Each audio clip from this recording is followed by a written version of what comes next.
Okay, welcome everybody. So my name is Ronan and I'm going to be the co-host of the Kibo podcast. And today our guest is no other than our main host, Thien Tran. So I'm very, very pleased to be able to introduce you to you guys and show you a bit about who Thien actually is, so that when he interviews different people on the podcast, that you don't just have an idea of who the people are that he interviews, but also himself and his motivations. So I'm very happy to have you here, Thien. Thanks for joining us. And Yes, glad I'm here. I hope I can get some insights for the people out there so they're familiar with not only the guest, but the host. I think it's pretty important. We try to be transparent on the Kibo podcast and on the YouTube channel as a whole. So yeah, I'm looking forward for all of y'all to getting to know me. I hope I'm not too boring. I hope so too. Right. Great, fantastic. Then let's just start diving into you to start off with a little bit. So tell us about yourself. Who are you? What do you do? Where are you right now? Etc. Etc. All right. So I'm Thien, as everybody knows, hopefully by now. I'm 23. I come from a business background, so I studied here at Maastricht University in the Netherlands. I did my bachelor's here in international business, and I'm doing my master's right now. So I'm in the midst of all this studying thing, but also on the side, I'm trying to see, where my passion lies. And so I'm exploring different alleys, and that's what kind of ultimately brought me to Kibo and also to doing this YouTube channel for Kibo, having the podcast, being the host of the podcast. Yeah, what else do you want to know? I mean, I'm German background, right? So I was born and raised in Germany. I don't look like it because my parents are from Vietnam. Um, and yeah, man, that's me. All right, great. Maybe talk us a bit through your passions and your interests. Like what does Thien do on a regular day? Right. What does Thien do? Thien used to play a lot of basketball. Doesn't really do much anymore. But therefore, Thien does a lot of video editing now. So yeah, no, my passion has always been sports. I love doing sports. I played a lot of basketball. I played for the university team here. Basketball was a blast. But then the whole Corona thing hit, and yeah, I also have a passion for gaming ever since a kid. To be fair, as a kid, obviously you like to play video games. But then as university hit, it kind of got pushed in the background, right? Because you ultimately don't have much time anymore. And at the end of the day, if you spend 6 hours gaming, what do you have? What do you have after that, right? Not much. So towards the end of my bachelor's, when I was like, man, I was looking for what I want to do, what brings me joy. I started gaming again, and I was like, man, this is so much fun, but there's there's no outcome for me that is beneficial. And then I was like, hey man, what if I record it? And I never had a problem talking to people. So what if I, kind of start this YouTube channel, kind of like let's plays, you know what I mean? So I can get at least some value and return out of gaming, right? And that's how I kind of got into video editing and content creation and video creation. And yeah, then I got to know you guys and the company, right? And then I was like, man, this company is dope, Kibo, right? And then one day we sat together. We were like, hey, what can we do together? And then we came up with a podcast. And for me, that was like the perfect way of doing something that's fun, right? Like content creation, and at the same time, getting so much value out of all the guests that we have on the podcast. And nowadays, that is kind of what Thien does on a regular basis. Awesome. Yeah, I just changed the speaker view very quickly. Yeah. Yeah. All right, great. Yeah, I mean, I think what's also very interesting for our viewers out there is to not just know about like your life previously to Kibo, but also like your early childhood. Like did you have any specific particular job that you thought or that you aspired to end up in at the end of your university life? So growing up, I wanted to be, because my parents are, so my dad is a what do they call it? Like an engineer. Like he draws a lot on AutoCAD, right? He designs like thingies, as engineers do. But he's retired now. But my mom, she's doing server administration, so she works in the IT department. So me growing up, I was like, man, I want to do something with IT, right? With computers, with software. So I wanted to become an ethical hacker. An ethical hacker, okay. Yeah, so that's really interesting. I think we even featured that on one of our Instagram posts, right? We did, yeah, right, we did. Right, so yeah, go check out what an ethical hacker is, because yeah, it's quite an interesting concept. Do you want to quickly take us through the description of it? What an ethical hacker is? Yeah. So I think we all know what like a non-ethical hacker is, or like a regular hacker is. What you see on TV, right? The bad guys nowadays always hacking into government systems and CIA or whatnot. But then you also have hackers on the good side, right? Who, for example, they test your security system, or stuff like that, right? They use their hacking abilities for social, or for like a proper cause, rather than to do harm, or spread fear or whatnot. And I always found the concept of hacking so cool. And when I was at home and I had a problem with my computer, and then I try to find a way to fix it. After that, when you get it done, you feel like hacker man, because you went into like the Windows registry and you deleted stuff here, and you're like, man, I was like, man, this is kind of cool. Yeah, I even had that one time when I was on MailChimp and I managed to fix like one little parenthesis in the in the source code of it. I was like, oh, I'm a hacker. Exactly, bro. Like that's like the type of thing that I wanted to do, right? And then during high school, we had this coding class over like 2-3 years. I think it was like a specialization that we had to choose, and I chose that. And with the coding class, I kind of learned that, hey man, I kind of hate coding, Why is that? So why is that? I don't know. It's I talked about it with Ramses too on our previous podcast, because Ramses is our CTO at Kibo, and he's, the wizard behind making everything technical happen, running the app and writing code for everything. But for me, it was like so abstract, the way that code works, and the way you have to, I don't know, the way you have to think about it. For example, you have a problem, right? And in your head, you can think of the solution, like what has to happen for the problem to be solved.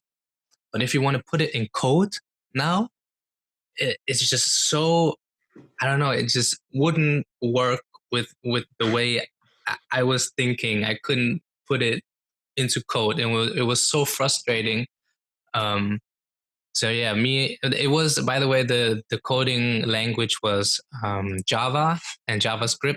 I don't know if that's the same thing or not, but it was Java. It was terrible. I don't think so. Yeah, it might not be. Maybe it was terrible. You can already see how little I know about that class anymore. It was terrible. And then, all of a sudden I'm like, hey, I hate coding quite a lot. And if I want to be an ethical hacker, I have to study computer science. And in Germany, computer science is A, lot of maths, and B, a lot of coding. Maths, I was okay with. I'm like, okay, whatever. Although the level of maths that's required for computer science is quite ridiculous, I find. And I hated coding, and I would have to go through all that to, in the end, become an ethical hacker. So, I'm like, kind of changed directions. And then the question was, I was at the end of my high school. I was like, what do I study now? What do I do? And then, I watched. What's the broadest thing you can do, right? Yeah, what's the broadest thing you can do? And then I watched Suits. Do you know the series Suits? I do. And I watched it. I loved it. I was like, those people, like they're lawyers, right? So the series is about lawyers, but you see in the series how hard they work to win their cases or whatever, right? And I love the idea of first of all, wearing a suit. I like wearing suits. As you can tell, nobody just don't have the money for a lot of suits now. But I love wearing suits, and I love the idea of working super, super hard to get where you need to be, right? Like in the series, you can see that they pull all-nighters and they go through so much trouble, but which it's is, never. Which is actually really interesting, right? Because normally in these kind of shows, you only see like the lawyer, you know, being a total badass in the courtroom and winning the cases, and you know, Exactly, firing and back then arguments, and like in this, you know, it actually shows what's behind it, which is yeah, you see like the background work, and I was like, wow, this is so great. I want to do something where I can put in the same amount of work, right? Because in the series they're quite successful, and I was like, I want to be quite successful. And you're like, you know, where do you wear suits a lot? Like, what do I study where I wear suits and I work hard? You know what? What if I study business and I become like, I don't know, a consultant, or I don't know, investment banker, or what have you, right? And then So just to break it down, your motivation to start studying business was to wear suits. Partly, yeah, or like not a small part, like quite a big part. I love that. But I love that. yeah, and of course also because business is very broad, but also business itself is very important, right? I wanted to understand how the kind of the world works, right? Because at the end of the day, like almost everything is a business. Um, businesses with different focuses, like whether it's non-profit or profit, but also governments. In the end of the day, they're like a business. And with studying business, I hope that I can understand. You can understand more. You can grasp more what is happening, why around the world, right? Why are decisions being made in like top tier governments, or why is I don't know, why is this so expensive and this is not so expensive? Why is there inflation? You know, why is there recession? You can also kind of predict stuff like what's going to happen to the economy now with Corona and stuff, like all the how the clock ticks, right? I get it, And that was like super interesting to me. And so it was more a study that I found important at the end of the day, rather than something that I could see myself loving to do. I would just hope like this is important. So if I find something in there that I love to do, it would be like perfect. So let me just dive in there. Yeah, because I think I see this situation with a lot of business students. You know that, I mean, myself included. When I started university, I think the reason I chose to go to Maastricht University was because I knew some people there. You know, and really, I was like, okay, what do I or like, you know, like a lot of people from my school went to Maastricht University, so I was like, that sounds interesting. It was the only university I applied to. I know, same. I was just okay, I guess I'll study business. You know, actually, I should have probably had a failsafe, but ended up getting in, and then like throughout the process, you know, it was like you kind of get an idea of what you might want to do later. But like how was it for you? Did you find anything that sort of matched your expectations or your passion, or are you still swimming? Yeah, that's a tough one, because I always hope that, you know, the bachelor takes you 3 years, and it's like in those 3 years I'll find something that I love doing, and then I can just go for it. You know what I mean? And then 3 years passed like this, and I was like, that didn't work out the way I planned it. So I was like, the closest thing that I would wanted to do was be a consultant, like an independent consultant for a company that consults a lot of companies, because then, you know, I get to travel, meet people. I hate the idea of like this office job where you're in the office 24/7, and you just come in, you sit in your office, and then you go, and that's kind of your work life, you know. And even worse would be if you would just be doing the same task on your computer. You just work with spreadsheets or whatever, or you just write emails to clients. And I was like, no, I want to be out there. You know what I mean? Like see the world at least with the job that I'm doing. So consultancy was kind of the closest thing that came to what I wanted to do, but it wasn't. I don't know. It just wasn't. The idea just wasn't as fulfilling as I would hoped my dream job to be. And then during that last year, I kind of asked myself, like, hey, what do I want to do then? Maybe outside of my business studies, right? Because until then, all the possibilities that I considered was based on my studies. Because why the hell would I study if the future job doesn't involve what I study right now? But then I kind of looked outside of it. And I'm like, hey, what would I want to do regardless of my past, right? Like if I'm here right now and now I could choose whatever, like no background needed. And then I'm like, man, kind of like, I like being in front of the camera. I like presenting. I like talking to people. I actually like it more when the audience is bigger to talk to them rather than if it's just my friends or whatever. It's quite the contrary what a lot of people have. But like I would love presenting in front of a whole lecture hall a lot more than just in front of a small 12 people tutorial that we have at I mean, here. that's a great skill to have, right? Because it's not very common. So no, yeah, and exactly. And then there was also the time when I just started the YouTube channel and I said, hey man, let's see where this takes me. How did that go? Like how was your experience there? So that was actually quite fun. It was the end of my bachelor's, and I decided to take some time off after my bachelor's and before my master's to do an internship, right? 1 or 2 internships to kind of get like the feel of the business world. But during the application process, when you have to, write your motivation letter and why you're motivated to do whatever internship you apply to, like every single motivation letter was practically a lie. Because you have to be like, oh, I'm so excited, and yours is the only company I would love to work for, and I cannot. My whole life I always wanted to do this, and in the future I want to always want to sell pipes, like that's all right.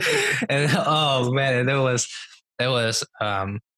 quite a struggle writing like 20 motivation letters, and so I'm like, man, screw this. I'm just gonna do this YouTube thing now that I wanted to do for quite some time, and then next to it, see if I get replies back from the internships, right?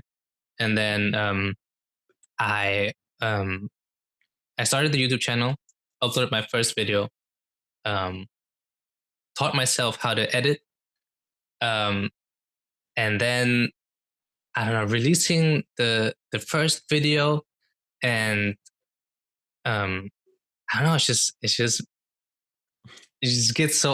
got so excited about like, this is like what I wanted to do. I'm finally doing it.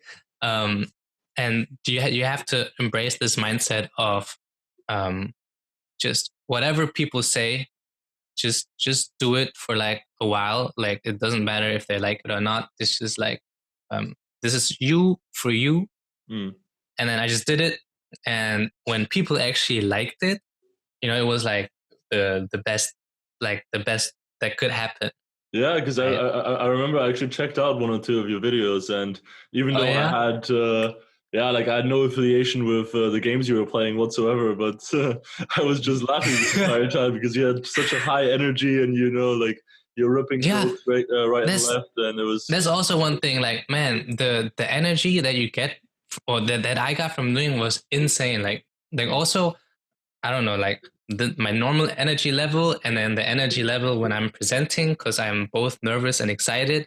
And that's like the same thing, right? With the YouTube channel, and also now with the podcast. It's just I don't know, you feel so excited about doing what you like doing.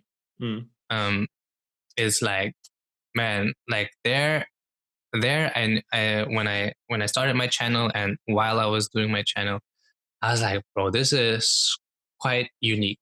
Like, Yeah, yeah. never had this before. No, absolutely. That's fantastic. I mean, right now we're on a very high note, a very positive note, right? But of course, like we have a lot of people out there listening to this who are maybe not so sure about what they're doing. And I know for a fact that you also had a moment like that, even a couple of weeks ago, still, Oh, where yes. you lost your passion and the interest a little bit. So, how did that come? Like, why did that happen, and how did you manage to get back on top of it again? Yeah. So those moments happen all the time Mm. for me too. Even though when I'm on the podcast and everywhere, my energy level is so high, and at that time it really is genuinely and authentically high. There's like so many times where you just yeah, you start doubting yourself because nothing is certain, and if you do stuff by your own, or if you're part of a startup or anything entrepreneurial, it's even more uncertain, Mm. right? And then you start to ask yourself, as soon as things don't go like super smooth, you ask yourself like, man, is this the right thing to do? Am I wasting my time here? um Also, like the feeling gets worse the older you get, right? So like people like I'm 23, which is objectively not old, but the like when you hit those 20s, like I don't know how old you are who's watching this now, but the older you get, the the more older you feel. Like, doesn't matter in what age spectrum you are, it's all relative, right? So Yeah, so because me. people are always saying like, "Oh yeah, you're only 23, you're only 24," but you're just like, "Yeah, but like, I'm not Exactly. 18 anymore, so I can Yeah. move forward with my life, right?" Yeah, Yeah. and it's true that the older you get, the or like for me now, it's moving so fast, and you're more afraid of wasting time because your youth is only so much, and you only have so many more years of this energy and time, and the time you have during your studies. So the pressure is high to make something happen right now, right? Mm. And you want to build a base that you can build your life on, and you don't want it to be the wrong base, right? So everything will crumble. No, you want to start off solid. But for me, I was always anxious about, is this the right thing for me to put my time in, right? And Was that because you weren't sure of the passion, or was it because you weren't sure if you can turn your passion into a paying job?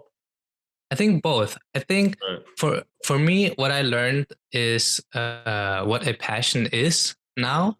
Mm. Um, and I'm still learning on how to deal with the paying aspect, right? The making the living aspect. Because for me, or for most people, what they hear, let's say over social media or from role models or whatnot, that the image of a passion is always this, I don't know, like everlasting endorphins, or um, he, they just people just love what they're doing so much when they're in their passion, and you never think that It's they always also on a have. high, right? Like I it's know, yeah, yeah, and it's just not true.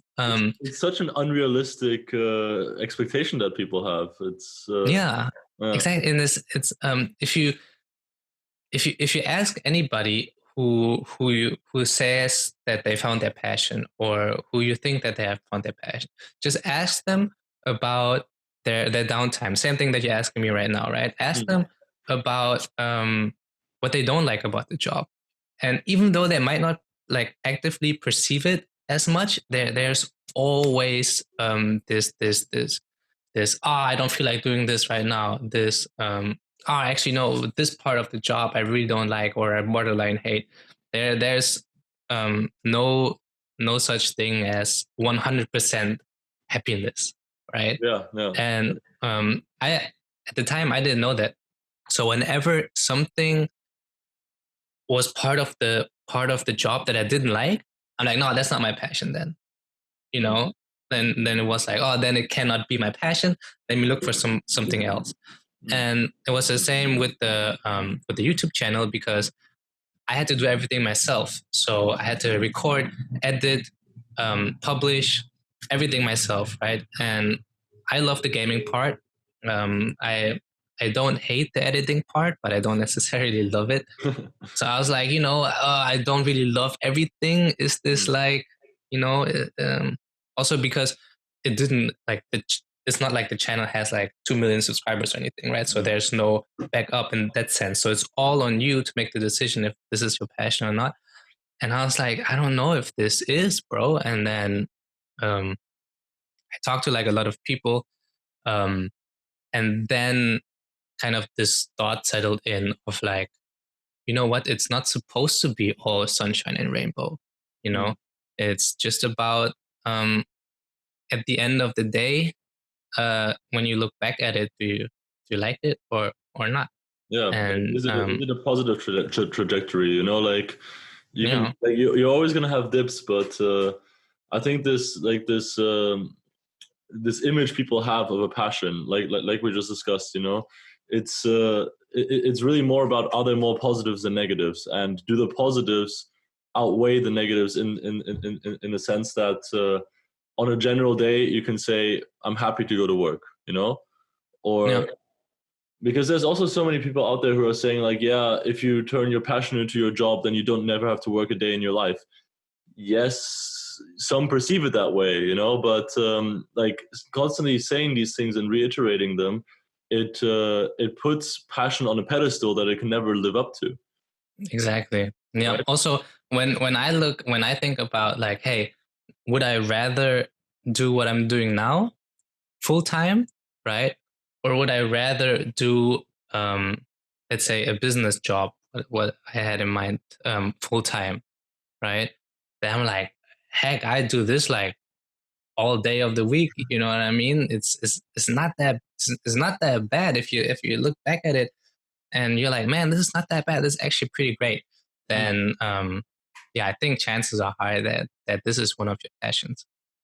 Um, So I find that really interesting because you see, like a couple of weeks ago, I mean, we had a talk with you about like where you see your future going and everything, and even though in that moment you seemed really uncertain, you can still see the trajectory from when you started working together with us, to this point now. I mean, correct me if I'm wrong, but I've only seen like a positive trajectory in that sense. that is true. Yeah. Yeah. Yeah, I think, yeah, sometimes you need, um I me personally, I sometimes have a hard time about talking with other people about like personal things, but like for stuff like that, sometimes you just need an outside perspective, No. right? Like find somebody you're close to, um ask them how they feel, right? And then it will blow your mind how many times outside perspective has helped me, even though in my mind there I couldn't imagine how they could help me. Mm. But um just reminding myself like, hey, just do it, see what happens. It really is uh kind of the best thing you can do when you're kind of stuck in that phase. What I also wanted to talk about was how I dealt with the fact that um there wasn't much outcome of the things that I did. Right? It's not like my channel back in the day was growing amazingly. It's not like I make a ton of money out of the things that I do now. Hopefully in the future, but right now there's no really sign that says like from an outside, right? No external sign that says, hey, this is the right thing. Keep doing what you're doing. Mm. Right? And I think for me, what always helped is kind of this weird thing. Um, I hope in the future, someday, I'll be successful enough to be on some kind of interview slash podcast like this, but like on like a bigger scale, right? For I don't know, like the Ellen Show or whatnot, right? And I would love to and be on the Ellen Show. I know, right? And then I always imagine like she would ask me about my way coming up, Mm. and then I imagine what I would like to tell her, right? So for example, I would say that, you know, I did this coming up and I made no money, but I kept doing it for like 2 years. And then eventually things started rolling and picking up and stuff like that. Um, and then you realize like, hey, what if now you're just like in this phase, right, where you have to grind for a little bit. And kind of this, it for me, it brings back the kind of faith that you have. You know, me personally, I'm not a religious person, so I don't have that common like naturally. So sometimes, yeah, thinking like that in the future, looking back, what would I like myself to do? I don't know. Somehow it just gives me the thought that eventually things will work out. You know what I Yeah, mean? yeah, no, absolutely, and I think yeah, that's a very great way of looking at it, you know, because like in the end, every single thing that you do now will more yeah, in some way or another affect what life will look like in the future. Um, but I mean, let's get back to you know, to like the people out there who are listening to this or watching this and just thinking to themselves like, okay, so these guys seem to be in the process of figuring it out or have figured it out or whatever, which full disclosure, probably not. Like we think we figured it out, but we're still figuring it out every single day at a time. um what tips could you give them? What advice would you give someone who is sitting there right now thinking, okay, I'm going to graduate in 1 year and I still have absolutely no clue what to do? Mm, that's a good question because I was in that exact same situation. That's what I'm asking. Um, yeah. What did I do? Um, I talked a lot with my girlfriend about it. She's been like one of my, I don't know, support pillars that I could count on. But if I wouldn't have had her, then I would do the same thing with myself. You just gotta sit down and be honest with yourself and say, um,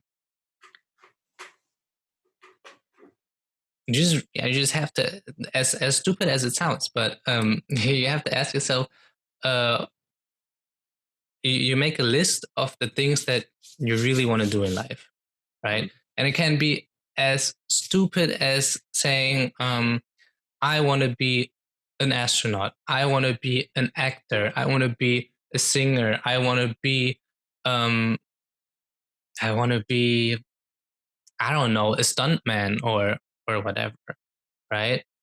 Um, because if you postpone those things, the less time you have to accomplish those things, Mm. right?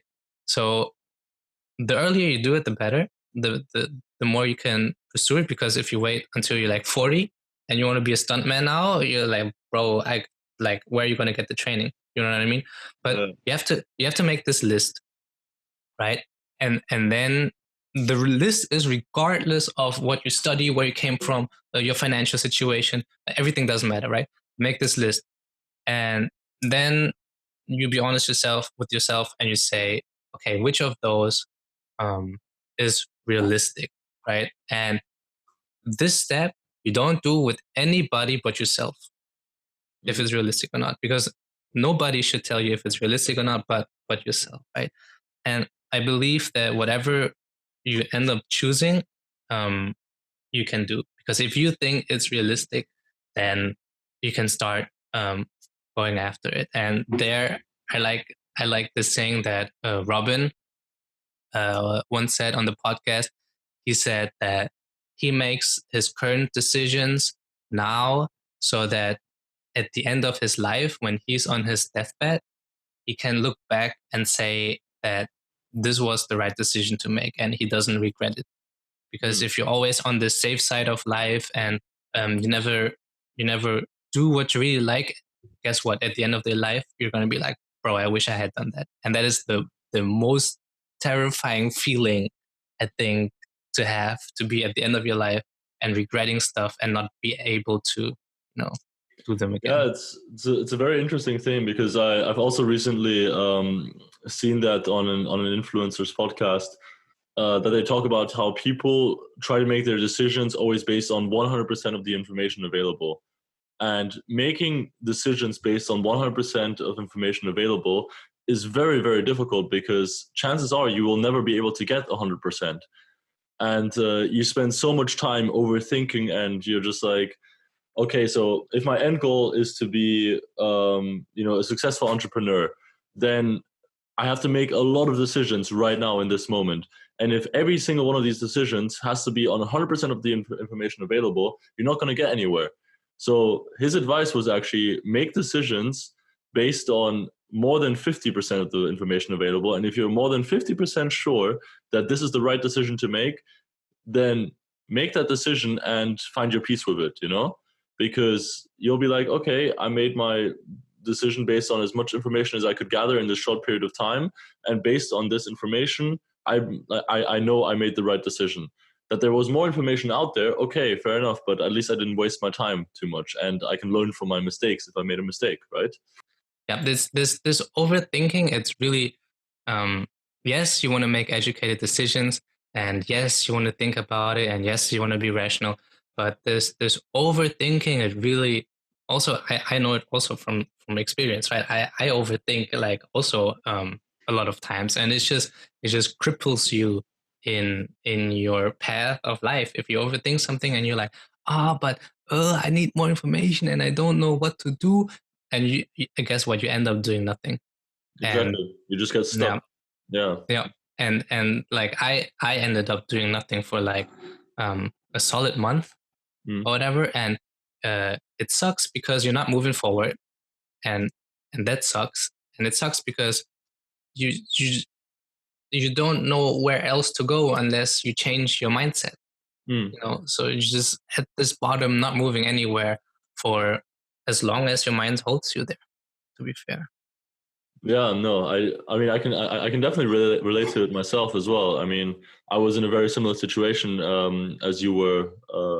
I mean, a couple of years ago, but still, like it's like once you're down there, it's really difficult to pull yourself up. But when you find the right methods to do so, and I think that's especially what we also try to do with Kibo. When you find the right methods to do so, then it becomes at some point you feel the wind in your back, and Yeah. everything just becomes a lot easier. Yeah, Um, exactly.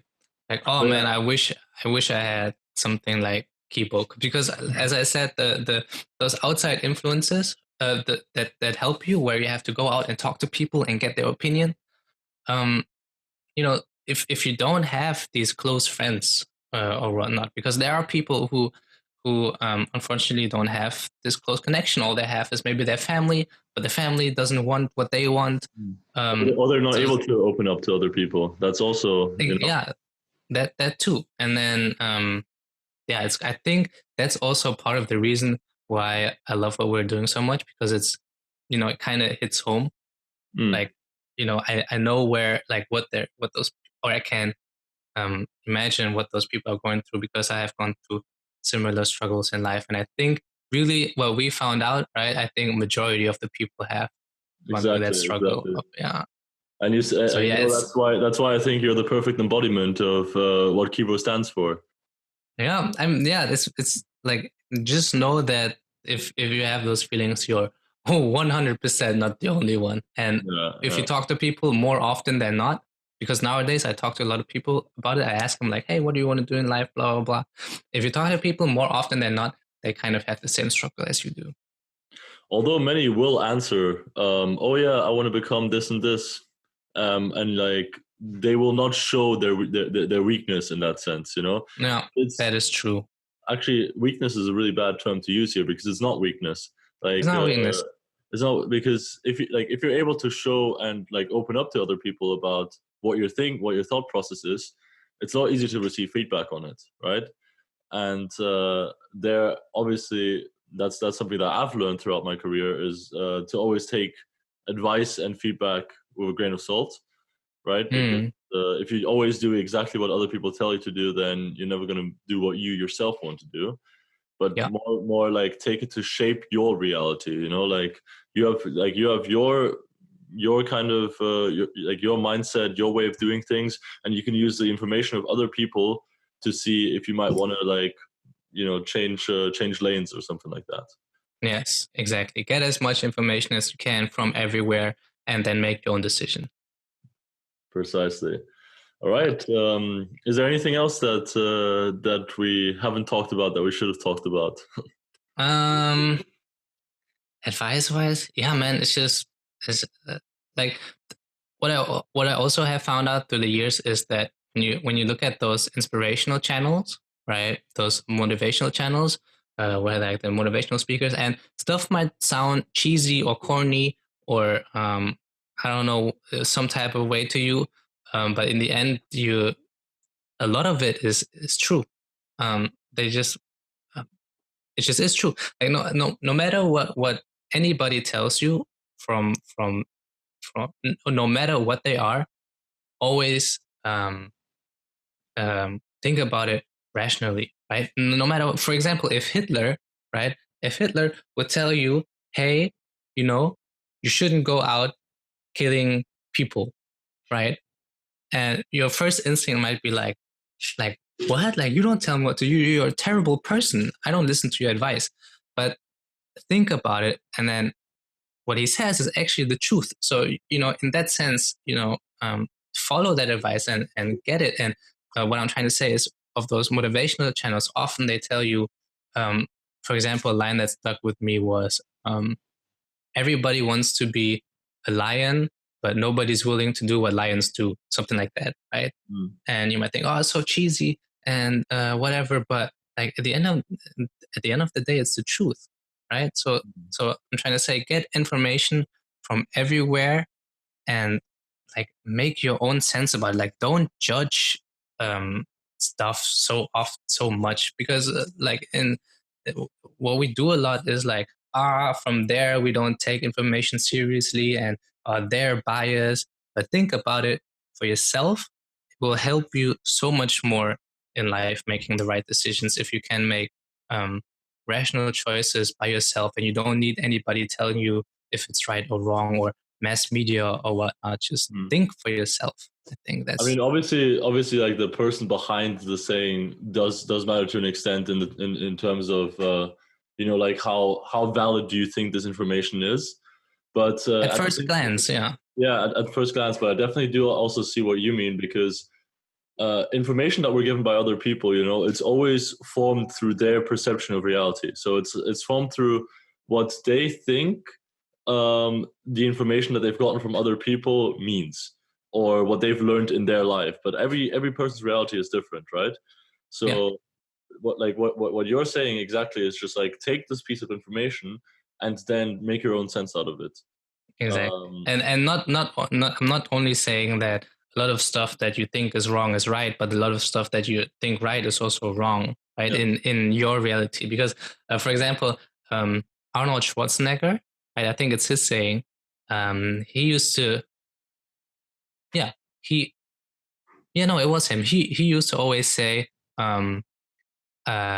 I don't like plan B because it distracts from plan A, right? So he's saying like, have one plan and just go for it, which is true. Have one plan for go for it, but for a lot of us, we have to make a plan B. You know what I mean? Like plan B is quite important because we take risk, and we shouldn't put as much effort as to plan A as into plan B, maybe.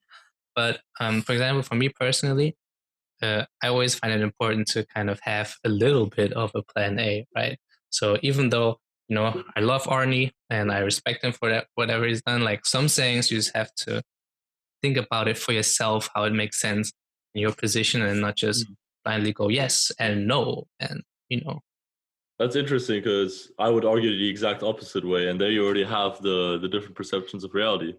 There you go. Yeah, because like for me, this this project with Kibo is my plan A, and I don't have a plan B. Well, yeah. I guess my plan B is that I have certain skill sets and experience built up through all of this, that I don't think I would struggle too much to find something other than this. But I really don't have a plan B, and it's like I've come to realize that in the last couple of weeks. Like, yeah, if Kibo fails tomorrow, it's like, all right, what do I do now? Yeah, but yeah, there you go. That's what I mean. Like everybody think for yourself. You know what I mean? Hmm. Because I don't know. The more I talk to people, the more I see that a lot of people just follow what the like standard is. You know what I mean? What they see and they just repeat it. But when you ask them about it, and they can't, and they all of a sudden have to think for themselves what they just said, you see a lot of them start to struggle and kind of uh, yeah, you see that they didn't really think about it before. So if you start with that mindset, you get a lot further in life. I think also you'll be happy with yourself that you made the right decision according to you, and it will take you a long way. Yeah. No, exactly. I think that's a very good ending point there as well from your side. Yeah, I think we got a very, very good idea of who you are as a person and your thought processes. And I hope also to all of our viewers, like we managed to give you a bit of an insight into someone who hasn't completely figured out their life yet, but who's on a very good track Nope. of doing so. And I think this is probably like one of the more relatable stories because, of course, you can always talk to these people who have it all and have it all figured out and know exactly what they want to do with the rest of their lives. But you're not in that position yet, and like seeing the story of someone like you, Thien, who is just taking very good steps to figuring it out. I think that can be of great inspiration for everyone out there listening and watching this podcast. Yeah, I mean, Yeah. I hope so too. You know, like the least thing that I am is like a complete book. You know, I don't have a lot of things figured out. But that's also why I love this podcast, right? Because if I was in a position as, for example, one of our viewers would be, I would love to have these types of podcasts, right? Where people come on the show and they're authentic about their life and their struggles. Because one of the most motivating things is also to see that you're not alone, right? That there are like a lot of people who have the same issue as you do, and and that they have gone through it. You know, it's possible, you can make it, and then all of a sudden everything becomes just a little bit more easier. Yeah. Fantastic. All right, Thien. Well, thank you so much for joining us. And I mean, you'll be joining a lot more podcasts in the future. I hope so, yeah. Same as me from now on. But yeah, so there Yeah. you have it. This is us. And thanks for tuning in. And make sure not to miss the next episode. Yes, sir. Cheers, guys. Bye bye. Cheers.